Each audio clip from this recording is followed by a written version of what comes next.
যাদের অভিযোগ আছে যে বর্ষাকালে জবা গাছে ভালো ফুল হচ্ছে না, বা কুড়ি ঝরে পড়ছে, ফুল প্রপারলি আসছে না, বা গাছ সতেজ হচ্ছে কিন্তু ফুল নেই এই বর্ষায়, তাদের জন্য কিন্তু আজকের এই ভিডিওটা। দেখুন, জবা গাছে কিন্তু প্রপারলি যদি এই সয়েল মিক্সচারটা তৈরি করা যায়, যখন আপনারা পটিং করছেন সেই সময় যদি জবা গাছের সয়েল মিক্সচার যদি আপনারা প্রপারলি তৈরি করেন, এবং বর্ষাকালে জবা গাছে যে সমস্ত পরিচর্যা দরকার, কেয়ার দরকার, সেটা যদি প্রপারলি করা যায়, তাহলে কিন্তু ফুল আসতে বর্ষাতেও কিন্তু কোনো প্রবলেম হওয়ার কথা নয়।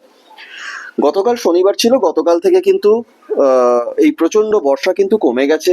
ইনফ্যাক্ট আজকে রবিবার, আজ থেকে রোদও উঠেছে। দেখুন, গাছ কিন্তু ফুলে ভরে গেছে। তো যাদের যদি কারোর এরকম প্রবলেম থাকে, আপনারা কিন্তু আমার এই চ্যানেলেই একটা ভিডিও আছে যেখানে বর্ষাকালে জবা গাছের কিভাবে যত্ন নিতে হবে সে সম্বন্ধে ডিটেলস দেওয়া আছে। এই ভিডিওর ডেসক্রিপশন বক্সে সেই লিঙ্কটাও আপনাদেরকে আমি দিয়ে দেবো, যদি প্রয়োজন হয় আপনারা দেখে নিতে পারেন। ধন্যবাদ।